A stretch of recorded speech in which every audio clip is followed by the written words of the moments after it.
राधा 12 साल की एक अनाथ लड़की थी और माधोपुर गांव में अपनी झोपड़ी में अकेली ही रहा करती थी। कोरोना काल के दौरान राधा के माता पिता कोरोना संक्रमण की चपेट में आकर मृत्यु को प्राप्त हो चुके थे।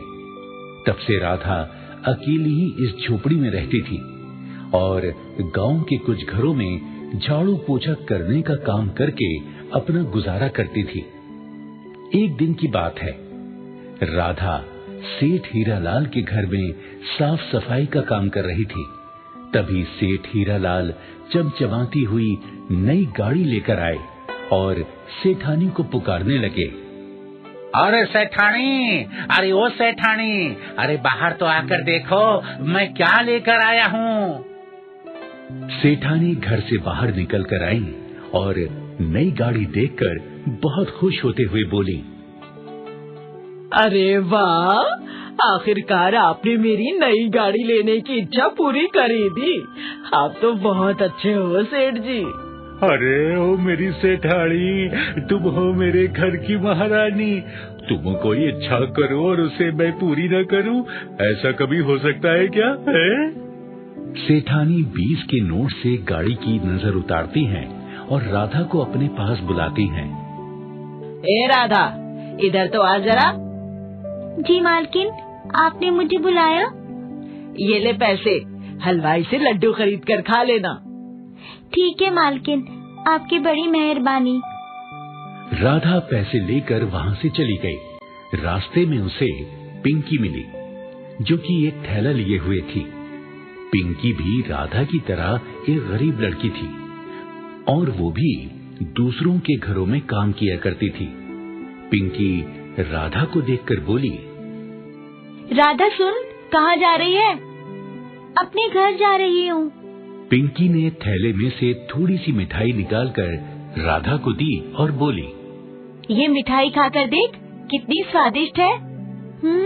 सच में बड़ी ही स्वादिष्ट मिठाई है।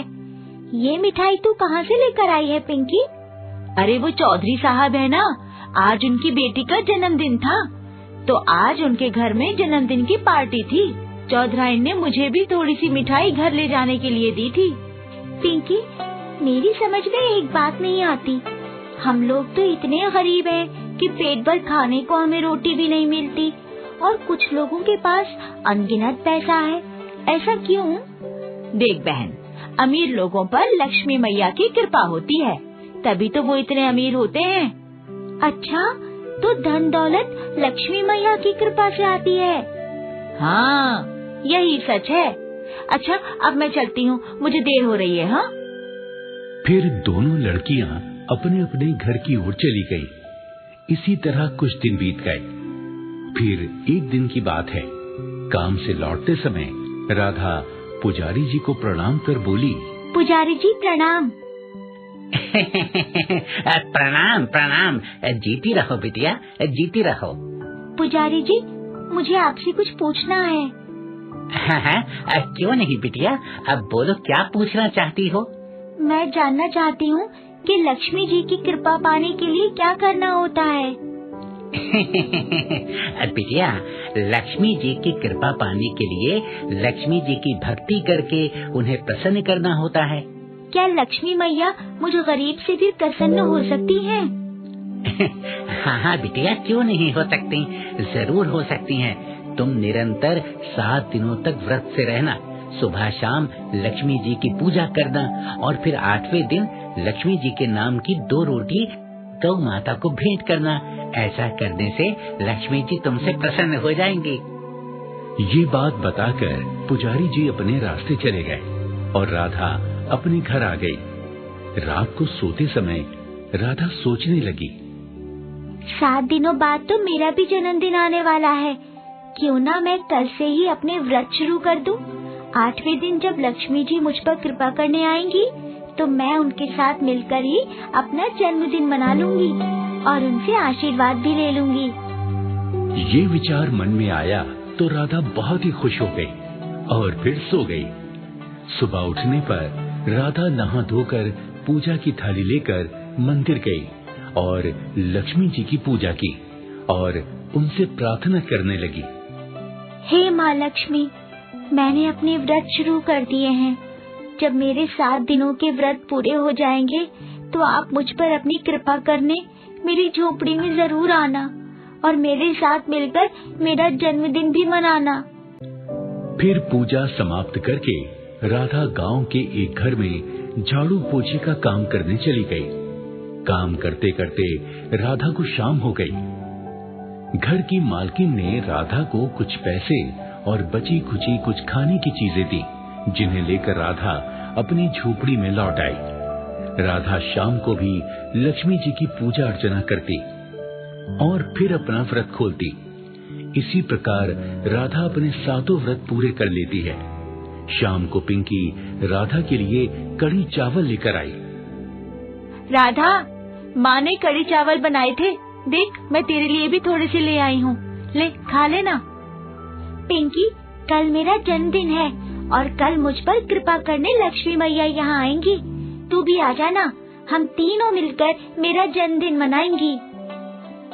अरे मेरी भोली भाली सहेली, लक्ष्मी जी ऐसे ही किसी पर कृपा करने थोड़ी ना आ जाती हैं।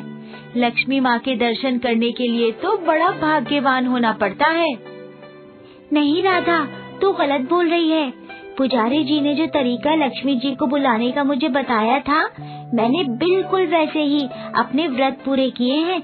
मुझे पूरा विश्वास है लक्ष्मी मैया मुझ पर कृपा करने कल यहाँ जरूर आएंगी। तू भी जरूर आ जाना। पिंकी राधा के भोलेपन पर हंसती हुई वहाँ से चली गई। फिर अगला दिन हो गया। राधा आज बहुत सवेरे उठकर नहा ली। फिर लक्ष्मी जी की पूजा अर्चना करके अपने जन्मदिन के लिए एक छोटा सा केक और खीर पूरी तैयार की और लक्ष्मी जी के आने का इंतजार करने लगी। दोपहर का समय हो गया, लेकिन लक्ष्मी जी नहीं आई और पिंकी आ गई। पिंकी राधा से पूछने लगी, क्यों राधा रानी, तेरी लक्ष्मी मैया अभी तक आई नहीं तेरा जन्मदिन मनाने के लिए? पिंकी, मुझे पूरा विश्वास है अपनी मैया पर, वो जरूर आएंगी कृपा करने। तू भी देख लेना। राधा काफी देर और भी इंतजार देख लेती है, लेकिन लक्ष्मी जी नहीं आती। पिंकी कहती है, अरे बेवकूफ लड़की, लक्ष्मी जी हम जैसे गरीबों पर ना तो अपनी कृपा करती है और ना ही वो हम जैसों के घर आती हैं। वो नहीं आने वाली। चल चल, तू अपना केक काट ले।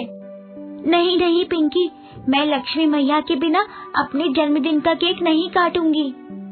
और फिर राधा माँ लक्ष्मी को याद करके प्रार्थना करने लगी। हे माँ लक्ष्मी, मैंने बहुत आस के साथ आपको पुकारा है।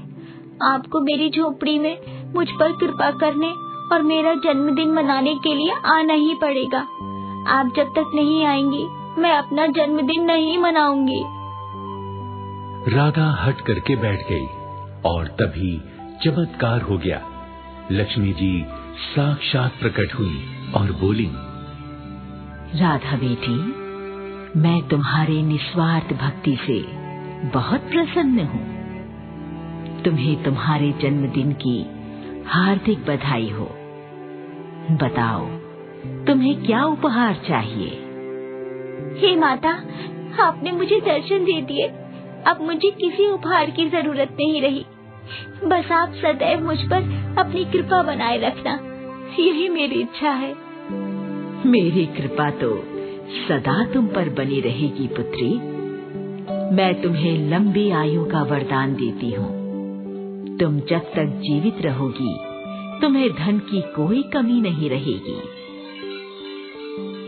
और फिर लक्ष्मी जी की कृपा दृष्टि से राधा की झोपड़ी एक सुंदर पक्की मकान में बदल गई और घर कीमती सामान से भर गया।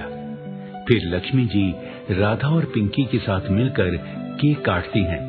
उसके बाद राधा को आशीर्वाद देकर लक्ष्मी जी अंतर्ध्यान हो गई। अमीर हो जाने के बाद राधा का जीवन खुशहाल हो गया। सीख, इस कहानी से हमें यही सीख मिलती है कि निस्वार्थ भक्ति में बड़ी भक्ति होती है। इसलिए हमेशा हमें निस्वार्थ भक्ति ही करनी चाहिए।